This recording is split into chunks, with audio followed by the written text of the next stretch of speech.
नमस्कार। स्वागत है आप सभी का आपके अपने channel English grammar by Pintu Dubey classes में।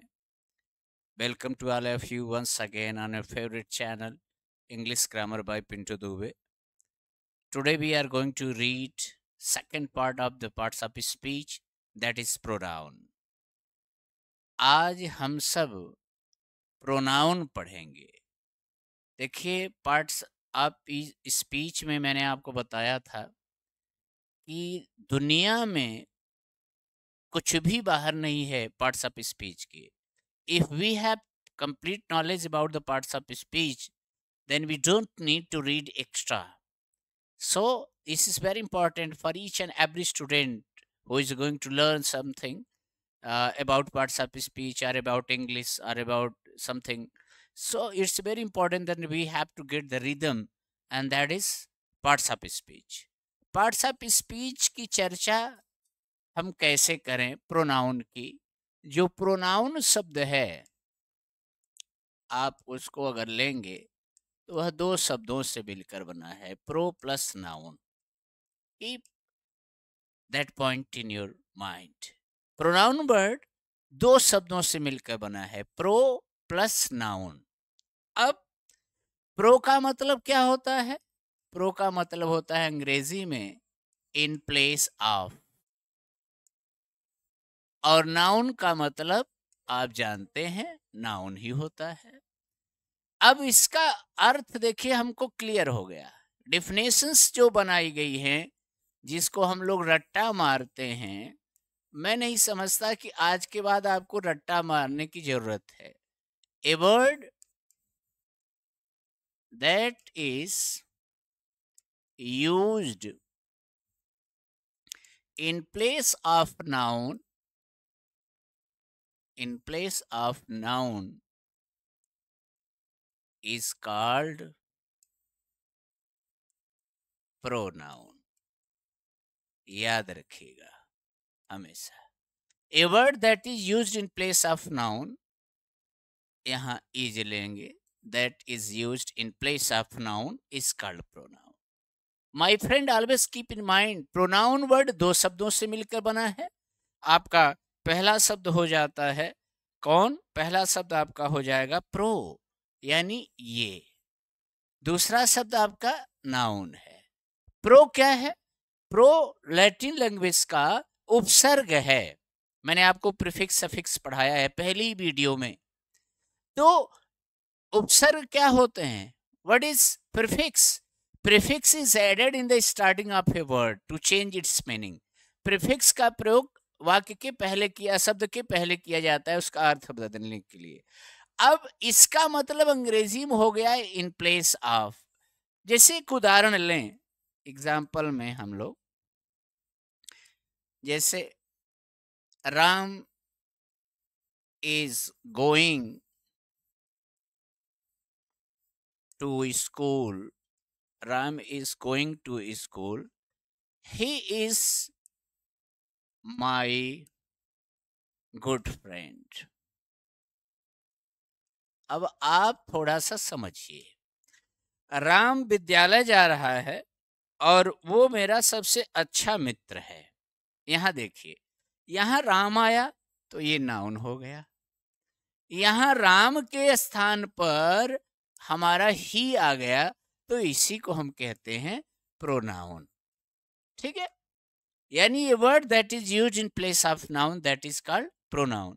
अच्छा, प्रोनाउन की जरूरत क्यों पड़ी? इस चीज को समझें आप। प्रोनाउन की जरूरत इसलिए पड़ी क्योंकि हम बार बार अगर राम का इस्तेमाल करेंगे तो पैराग्राफ या स्टोरी या हमारा जो भी ट्रांसलेशन होगा वो भद्दा लगेगा। जैसे मैंने कहा Ram is going to school, Ram is my friend, Ram's father, ये वो, तो अच्छा नहीं लगेगा। इसलिए प्रोनाउन आया, और प्रोनाउन करता क्या है? नाउन को रिप्लेस करता है। A word that is that replace noun is called pronoun. और ये क्लियर हो गया है, ये दो वर्ड से मिलकर बना है, प्रो और नाउन से। And I don't think so, जब आपको नॉलेज हो जाता है तो परिभाषाएं याद करने की जरूरत नहीं होती है। तो हम अपने से ही बना लेते हैं डेफिनेशन। जब हमें शब्दों की सही जानकारी हो जाएगी तो हम कह सकते हैं pronoun is used in place of noun.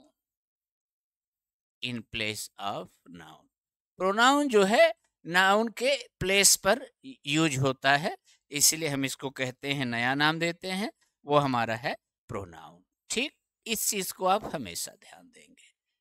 अब दूसरी बात क्या है कि प्रोनाउन के पार्ट्स क्या हैं। तो फर्स्ट पार्ट देखिए, स्टार्टिंग में ही मैं आपको बता दूं कि जैसे नाउन हमने खत्म किया तो एक हम लाइव क्लास लेंगे नाउन का 1 घंटे का, जिसमें हम जो पढ़ाया गया है उससे अतिरिक्त और विभिन्न परीक्षाओं में आने वाले क्वेश्चंस लेंगे।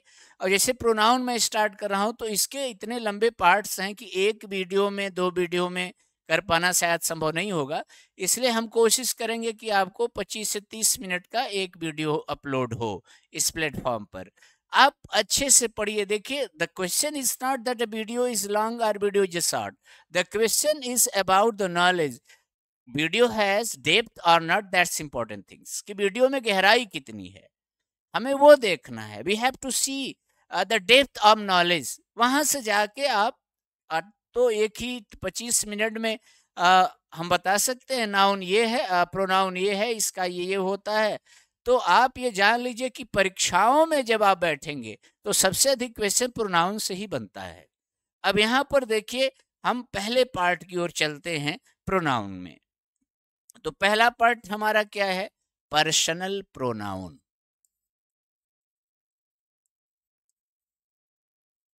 Personal pronoun.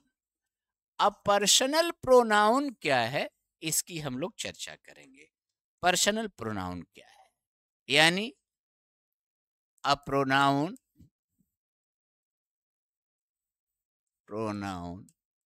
that refers person is called personal pronoun।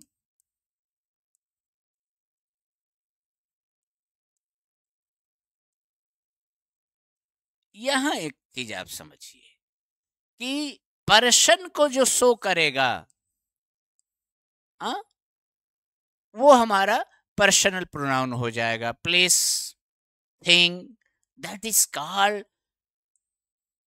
Personal pronoun. इस चीज को आप हमेशा अपने दिमाग में रखे रहेंगे कि पर्सन से समझ लेंगे तो ज्यादा क्लियर हो जाएगा। यानी ये pronoun that shows us person, place और thing, that is also called personal pronoun. Clear.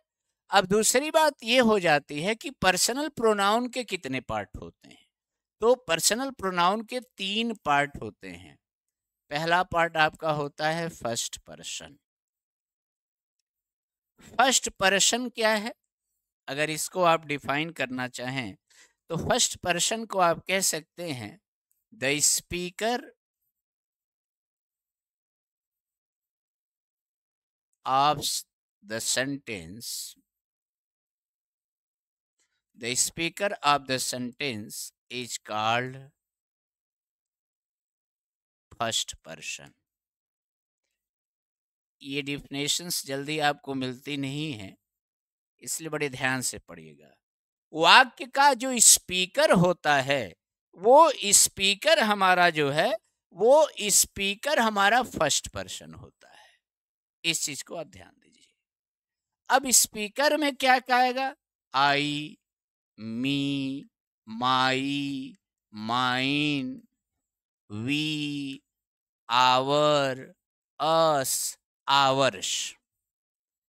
ये जितने हैं, ये जितने भी आपके पास हैं, ये सब के सब आपके एलिमेंट हैं किसके, फर्स्ट पर्सन के। I, me, my, mine, we, our, us, ours. ठीक।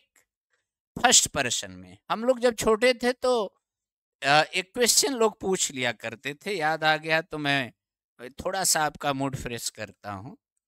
तो लोग कहते थे आई इज, अब ऐसे गैप कर देते थे और कहते थे बस इसको कंप्लीट करिए। अब मोस्टली हम लोगों के दौर में ये सब प्लेटफॉर्म नहीं था। You are very lucky that you are getting so beautiful platform for creating new career. लेकिन उस जमाने में हम सब के पास न तो इतनी बुक्स हुआ करती थी। डिलाइट, न्यू लाइट और काका, ये 3 किताबें मार्केट में होती थी। आज तो हजारों हजार किताबें हैं। अब आई इज जैसे ही कोई पूछता था तो हम लोग कंफ्यूज हो जाते थे। We just got confusion, disturb कि अरे इसका क्या होगा, क्योंकि आई के साथ तो हम एम को पढ़ते हैं। लेकिन जो पूछ रहा था उसको एक ही उत्तर मालूम था। देखिए यहाँ पर, I is an alphabet of letter, उसको यही मालूम था उत्तर इसका, I is an alphabet of letter. लेकिन मैं आपको दिखा रहा हूं आई इज ए वावेल, आप जानते हैं। I is a full vowel, ये भी आप जानते हैं। I is first person, I is first person, ये भी आप जानते हैं। तो पूछने वाले को ये मालूम नहीं था, लेकिन हम लोग जब पढ़े तो और चीजें और क्लियर हुई, कॉन्सेप्ट और क्लियर हुआ, तो तुरंत हम लोग प्रश्न बना दिए। अब यहाँ पर मैं अगर आपसे कहूं कि वी इज, इसके बाद आप भरिए, तो आपको तनिक भी डिस्टर्ब नहीं होना है। आप थोड़ा दिमाग लगाइए। वी है क्या? वी इज ए वर्ड, एक तो शब्द है। We is first person.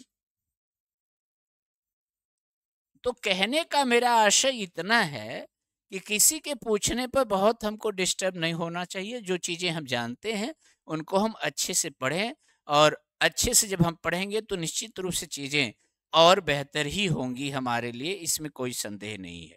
तो फर्स्ट पर्सन ये हमारा था, जिसके यानी the speaker of the sentence या the speaker is called first person. ठीक है। अब दूसरी बात आएगी, फर्स्ट पर्सन के कुछ रूल हम लोग सीखें, यानी कुछ रूल देखें। The rule of first person.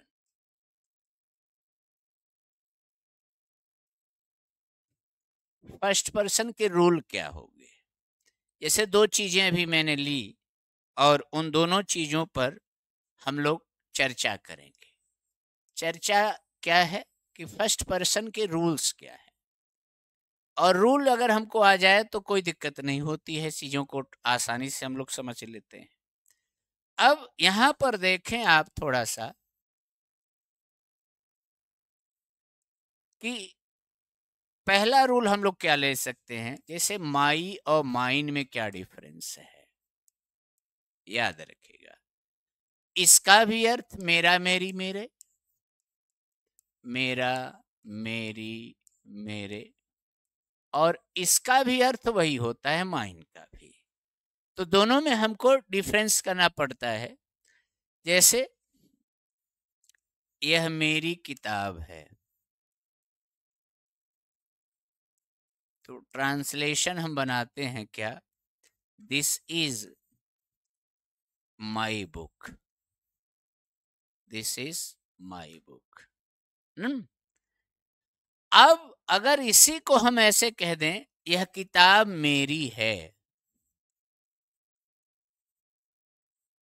यह किताब मेरी है, तो ट्रांसलेशन बदल जाएगा, दिस बुक इज माइन। याद रखिएगा, यहां पर बदल गया। अब आपको समझना होगा कैसे हम इसको यूज करते हैं।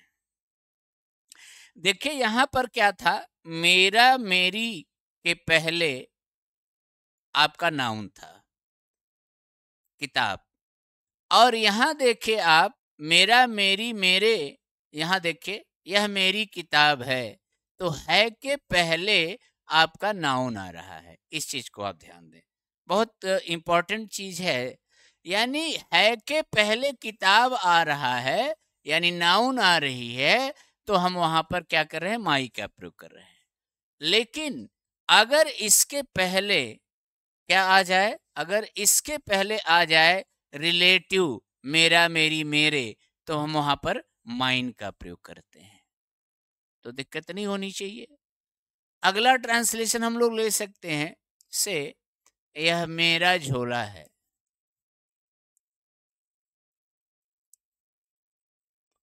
यह मेरा झोला है, तो क्या बनेगा, दिस इज माई बैग, या जनरल अकाउंट में आप कर भी सकते हैं, दिस इज माई बैग। और इसी को मैंने बदल दिया, यह झोला मेरा है, यह झोला मेरा है, तो ट्रांसलेशन बदल जाएगा, क्या हो जाएगा, दिस बैग इज माइन, तुरंत बदल जाएगा। अच्छा, अंतर क्या है दोनों सेंटेंस के सेंस को भी समझिए। माई बैग का मतलब हो गया कि यह झोला मेरे भाई का भी हो सकता है, मेरे फैमिली मेंबर में किसी का भी हो सकता है, लेकिन जब हम माइन का इस्तेमाल करेंगे तो इसका मतलब ये सीधा सीधा उस व्यक्ति से संबंध रखता है, यानी this bag belongs to me, ये भी आपको पढ़ाया है मैंने, this bag belongs to me, ये सीधा उस व्यक्ति का बैग है जो ये बात कह रहा है। दूसरा पेयर क्या बनेगा, दूसरा पेयर हम लेते हैं आवर, आवर्स का। अब आप जानते हैं हमारा, हमारी, हमारे, ये अर्थ होते हैं इसके, जैसे ये हमारे झोले हैं, तो आप कहते हैं दीज आर आवर बैग्स, ठीक। अब इसी को मैंने बनाया, ये झोले हमारे हैं, ये झोले हमारे हैं, तो देखिए ट्रांसलेशन बदल जाएगा, क्या बदलेगा, दीज बैग्स आर आवर्स हो जाएगा, दिस बैग आर आवर्स। इस चीज को थोड़ा सा दिमाग में आप रखे रहेंगे, अभी धीरे धीरे हम लोग और सीखेंगे और पढ़ेंगे तो चीजें और क्लियर हो जाएंगी। अब देखिए सेकंड पर्सन क्या होता है,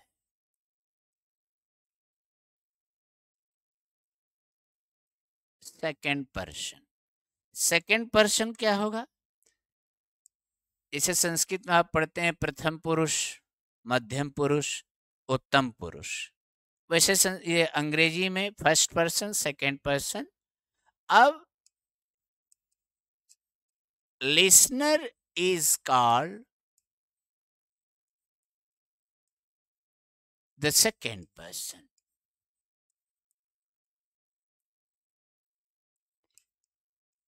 यानी जो लिसनर है, श्रोता, लिसनर को क्या कहते हैं, श्रोता कहते हैं, यानी जो श्रोता है हमारा वो क्या है, सेकंड पर्सन है।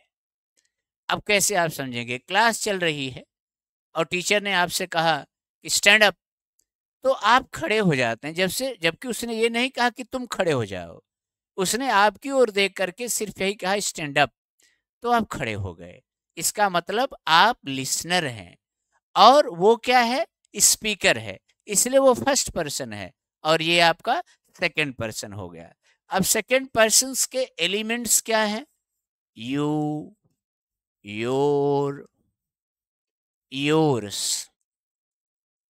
लिटरेचर में और चीजें आप पढ़ेंगे, दाऊ, दी, हाँ, तो इनका बहुत ग्रामेटिकल पोजीशन पर मतलब नहीं है, लेकिन हमको मोस्टली इन तीन का हमको नॉलेज होना चाहिए, ठीक। अब इसमें you, your, yours second person हो गया। अब यहाँ पर सेकंड पर्सन में भी वही कहानी आएगी, योर और योर्स के बीच में जो डिफरेंस है उसको हम लोग सीखेंगे। क्या है? यह तुम्हारा झोला है। यह तुम्हारा झोला है। और ट्रांसलेशन क्या हो जाएगा? This is your bag. और इसी को मैंने बदल दिया, यह झोला तुम्हारा है। यह झोला तुम्हारा है, तो बदल गया, ट्रांसलेशन हो गया, दिस बैग इज योर्स। याद रखिएगा, दिस बैग इज योर्स। यहां पर ये जोर दे रहा है, यहां पर ये जोर नहीं दे रहा, रिलेट कर रहा है। मेरी बात समझ आ गई? तो अब एक उदाहरण लेने की जरूरत नहीं है। अब आगे हम चलते हैं थर्ड पर्सन। थर्ड पर्सन क्या है? आप थोड़ा सा सीखिए थर्ड पर्सन के बारे में। थर्ड पर्सन क्या है? First person and the second person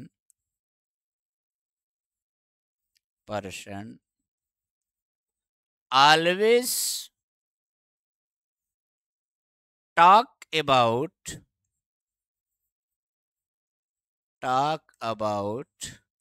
the third person। यानी जिसके बारे में फर्स्ट पर्सन और सेकंड पर्सन बात करते हैं वो हमारा थर्ड पर्सन है। अब इसमें बहुत सारे हैं, ही, सी, इट, दी, बहुत सारे, ही, सी, इट। और हम ले लें his, him, her, Harsh, it's.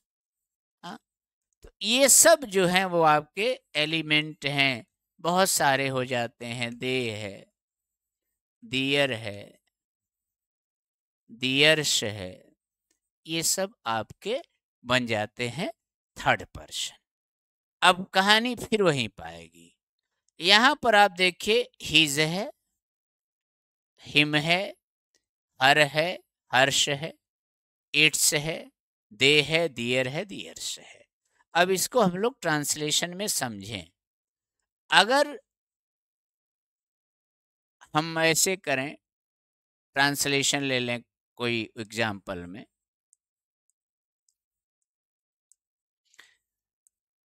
अब एग्जाम्पल हम बना दें, यह उसका झोला है। ध्यान दीजिएगा, यह उसका झोला है। अब ट्रांसलेशन हमने क्या बताया? अगर मेल है, this is his bag. Okay, मैं यहां लिख दे रहा हूं फॉर मेल ना, यानी हम उसको पुरुष को मेल मान रहे हैं। This is his bag. और अगर इसी ट्रांसलेशन को बदल दूं मैं, यह झोला उसका है, यह झोला उसका है, तो ट्रांसलेशन क्या बनेगा? This bag is his. यहां पर आप अलग से यस न लगा दें कि this bag is his. No, his दोनों जगह यूज होगा, चाहे जनरल सेंटेंस हो चाहे एम्फैटिक हो। ठीक। अब यही अगर हम ट्रांसलेशन ले लें दूसरे एग्जाम्पल में, दूसरे एग्जाम्पल में सेंटेंस यही ले लें, यह उसकी किताब है। यह उसकी किताब है, यानी हमने यहाँ पर फीमेल लिया है, तो ट्रांसलेशन क्या बनेगा? This is her books. अब अगर हम यही बदल दें, यह किताब उसकी है, यह किताब उसकी है फीमेल में, तो दिस बुक इज हर्ष हो जाएगा, याद रखेगा। This book is hers. I don't think you are getting any problem.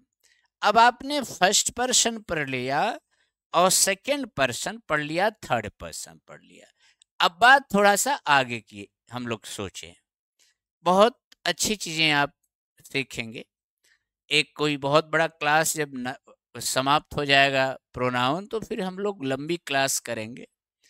यहाँ पर आप देखिए क्या है कि first person, second person, third person हमने समझ लिया। जैसे हम एक अनुवाद लें, वह, तुम और मैं विद्यालय जा रहे हैं। याद रखिएगा, वह, तुम और मैं विद्यालय जा रहे हैं। प्रायः बच्चे ट्रांसलेशन क्या कर देते हैं, वो कहेंगे ही, you and I are going to school, और करके खुश हो जाते हैं। प्राय ऐसा हो भी जाता है जो हमने अभी तक पढ़ा था, लेकिन यहां पर ऐसा नहीं होता है। ये हमारा ट्रांसलेशन गलत हो जाएगा। फर्स्ट पर्सन को 1, सेकंड पर्सन को 2 और थर्ड पर्सन को हम 3 से शो करते हैं। याद रखिएगा, नोट क्या, if first person, second person and third person are used in singular form, in singular forms, then 1, 2, 3 is changed into 2, 3, 1। याद रखेगा, अगर फर्स्ट पर्सन, सेकंड पर्सन और थर्ड पर्सन का उपयोग किसी ट्रांसलेशन में किया गया हो और वो इस प्रकार किया गया हो कि वो तीनों एक वचन को शो करते हो, ठीक, फर्स्ट पर्सन भी, सेकंड पर्सन भी और थर्ड पर्सन भी, तो उसका जो अनुवाद हम बनाएंगे वो 123 का रूल बदल करके 231 हो जाएगा। इससे आप एक चीज और समझ लीजिए कि सेकंड पर्सन सबसे बड़ा, फिर थर्ड पर्सन और फिर फर्स्ट पर्सन। अब यहां पर कहानी को थोड़ा और ले दिया जाए। अब इसी ट्रांसलेशन को करिए आप, तो जब इस ट्रांसलेशन को आप करेंगे तो आएगा 2 पहले, यानी you comma he and I, you, he and I are going to school. अब तो मेरी बात आप समझ गए होंगे, you, he and I are going to school. अब इसी को अगर एक और ट्रांसलेशन में लेकर के हम लोग चलें, वह और मैं, वह और तुम पढ़ रहे हो। याद रखिएगा, तो क्या हो जाएगा ट्रांसलेशन में, ही एंड यू हम नहीं कहेंगे, हमें देखना है 3 और ये 2 है, यानी 32, 32 का 23 यहां से पकड़ लेंगे। 2, 3, 1 अगर याद रहेगा तो आपको कोई दिक्कत नहीं होगी। तो ट्रांसलेशन हमारा हो जाएगा, you and he are reading, you and he are reading. Clear हुआ? अब कोई भी वाक्य आप ले लें, चाहे वो करेक्शन करने के लिए आया हो, चाहे जिस भी चीज के लिए आया हो। जैसे कोई वाक्य लिखा है हमने, I and you are singing, I and you are singing. ठीक, अब यहां पर देखिए ये फर्स्ट पर्सन है, ये सेकंड पर्सन है। आपको मैं कह दूं कि write down the correct translation, इसको आप करेक्ट करिए। तो फिर करेक्ट करेंगे तो क्या लिखेंगे? आप करेक्ट करेंगे तो लिखेंगे यू एंड आई होना चाहिए, you and I are singing. कोई दिक्कत? मेरे कहने का मतलब यही है कि वह और तुम पढ़ते हो। तो ट्रांसलेशन आपका बन गया क्या? यहाँ पर सेकंड पर्सन पहले आएगा, you and he, you and he read. ठीक, you and he read, he and you आप नहीं कह सकते, इस चीज को आप ध्यान दीजिएगा। सेकंड रूल क्या है जो बहुत इंपॉर्टेंट है, उसको भी जाने। सेकंड रूल में हमारा क्या है? If first person